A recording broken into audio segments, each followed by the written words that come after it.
Assalamualaikum warahmatullahi wabarakatuh. Salam berbahagia untuk kita semua. Imam Malik mengatakan, bukan ilmu yang sepatutnya mendatangimu, namun kalianlah yang sepatutnya mendatangi ilmu. Rekan-rekan mahasiswa yang masih tetap semangat belajar, bersama saya di video kali ini kita akan belajar tentang uji statistik t-test dependent. Semoga video ini bermanfaat dan semoga rekan-rekan semua diberikan kesuksesan dalam studinya. Baik, selamat menyaksikan. Baik rekan-rekan mahasiswa yang berbahagia, kali ini kita akan belajar tentang uji statistik t-test dependent atau disebut dengan paired t-test atau t-test berpasangan. Tujuan pembelajaran kita kali ini, setelah rekan-rekan mahasiswa menyimak video ini, diharapkan mampu menjelaskan pengertian t-test dependent, mampu menjelaskan fungsi t-test dependent, mampu menghitung secara manual t-hitung dari t-test dependent dan memberikan keputusan dari hasil analisis uji t-test dependent. Kemudian, di mana hipotesisnya adalah hipotesis komparatif dua sampel yang saling berhubungan. Jadi cirinya ada pre, ada post. Kemudian syaratnya adalah skala datanya berbentuk interval dan rasio, selain tentu saja harus berdistribusi normal. Kemudian kita akan lebih mengenal apa itu t-test dependent. Jadi t-test dependent ini disebut sebagai paired sample t-test. Kemudian merupakan uji statistik parametrik yang digunakan untuk menguji hipotesis komparatif, jadi uji beda dua sampel yang saling berhubungan atau disebut dependent. Kemudian variabel yang dihubungkan berbentuk numerik dan kategori, jadi dengan dua kelompok saja. Skala data berbentuk interval atau rasio dan berdistribusi normal. Untuk rumusnya, T adalah rata-rata D dibagi dengan SD, standar deviasi per N, atau T sama dengan D rata-rata dikalikan akar N dibagi dengan standar deviasi, di mana standar deviasi adalah rumusnya, di mana simpangan baku atau standar deviasi rumusnya adalah akar dari sigma I 1 sampai dengan N kali DI kuadrat dikurangi sigma I 1 sampai dengan N kali DI dikuadratkan dibagi dengan N dan dibagi N-1, di mana D bar adalah rata-rata deviasi didapatkan dari selisih sampel sebelum dan sesudah. Kemudian untuk standar deviasi dari D selisih sampel sebelum dan sesudah. Kemudian N adalah banyaknya sampel dan DF N dikurangi 1. Contoh soal. Suatu penelitian yang bertujuan untuk mengetahui perbedaan pengetahuan sebelum dan sesudah diberikan penyuluhan kesehatan pada siswa SMA. Jadi penelitian ini mengambil sampel 10 siswa dari populasi 40 siswa dengan teknik simple random sampling seperti yang tercantum dalam tabel berikut ini. Dan diketahui alfa adalah 0,05. Ini adalah data responden 1 sampai dengan 10. Kemudian ini data pre atau X1. Jadi data skor pengetahuan dari responden sebelum diberikan penyuluhan. Kemudian ini adalah data X2 atau data post. Adalah data pengetahuan responden setelah mendapatkan intervensi yaitu penyuluhan.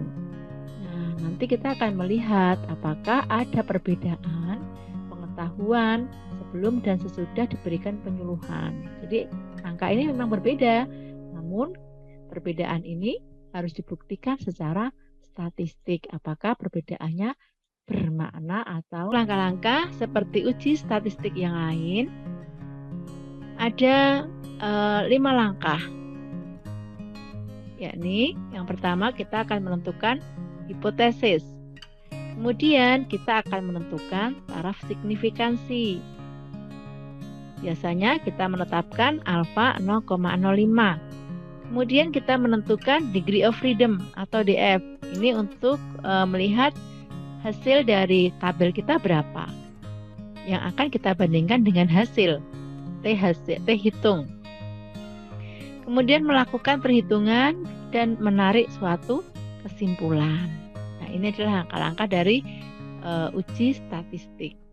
Kita mulai dari langkah yang pertama, ya. Dari langkah yang pertama, kita menentukan hipotesis. Nah, di sini ada H0 dan ada H alternatif. Jadi H0 adalah μ1 dikurangi μ2 sama dengan 0. Atau μ1 sama dengan μ2.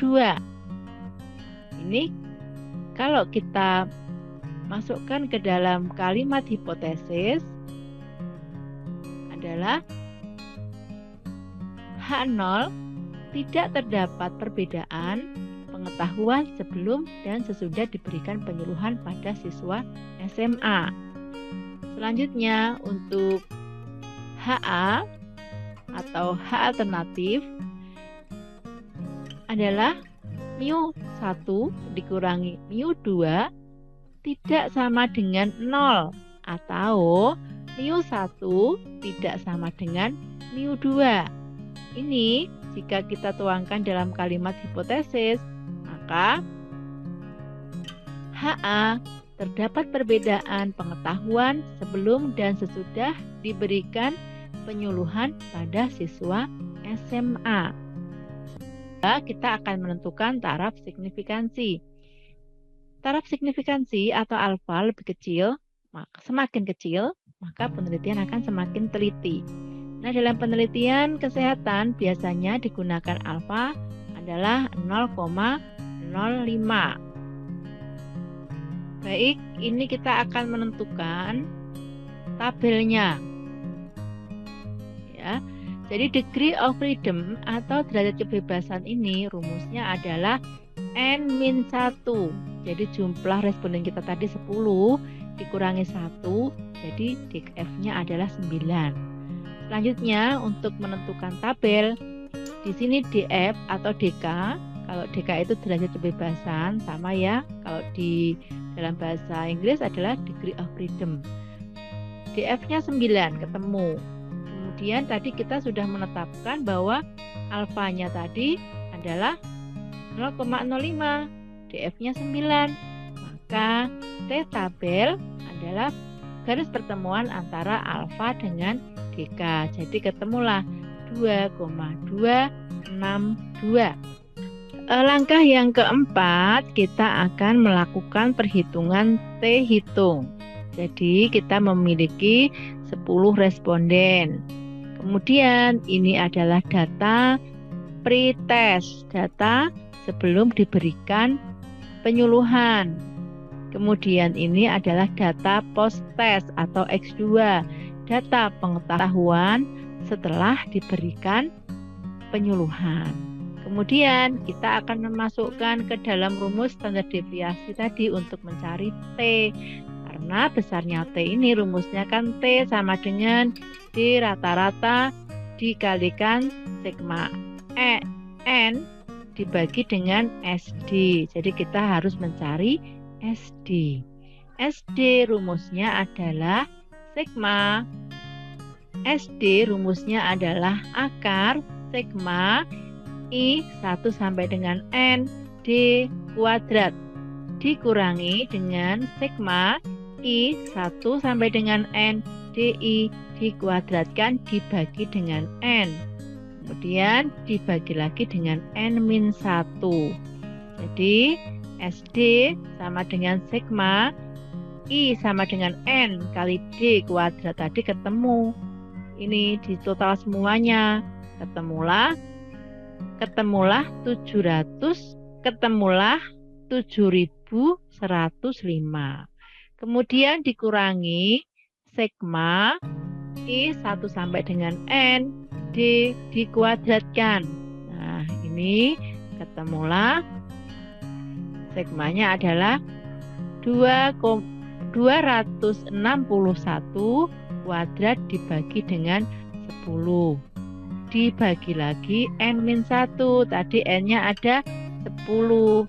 Sehingga SD adalah akar dari 292,2 dibagi dengan 9. Nah, ketemulah 5,69. Nah, setelah SD ketemu, kita akan menghitung besarnya T. Jadi T adalah D rata-rata dikalikan akar N dibagi dengan standar deviasi. Standar deviasi sudah ketemu 5,69. Kemudian kita akan mencari T. Maka T sama dengan rata-rata D. Rata-rata D ketemu ini rata-rata D. Nah, ini kan rata-rata D. Rata-rata D 26,1 dikalikan dengan akar N. Akar N, N-nya berapa? N-nya 10.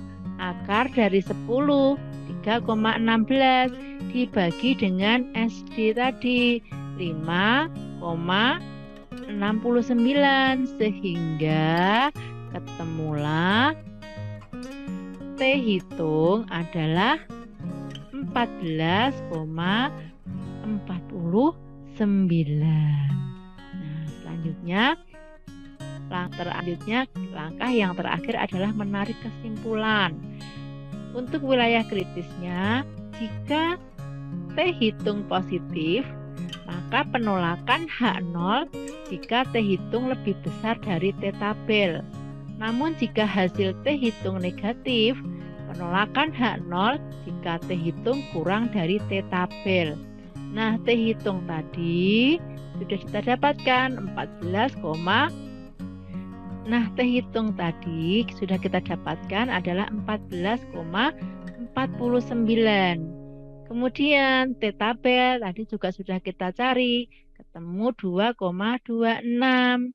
Jadi karena ini positif dan lebih besar dari tabel, maka penolakan H0 atau H0 ditolak. Kalau H0 ditolak, otomatis H alternatiflah yang akan diterima. Jadi H0 ditolak, HA diterima. Sehingga kesimpulannya apa?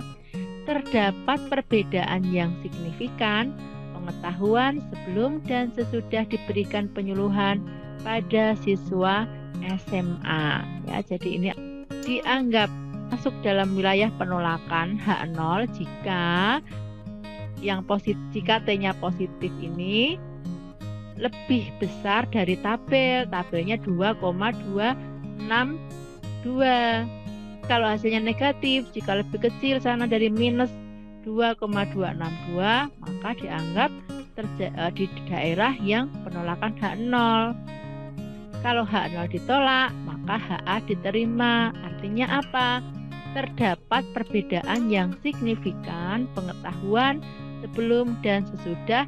Baik rekan-rekan mahasiswa yang berbahagia, semoga bisa dipahami materi ini dan kita akhiri video kali ini. Semangat belajar dan terima kasih. Assalamualaikum warahmatullahi wabarakatuh.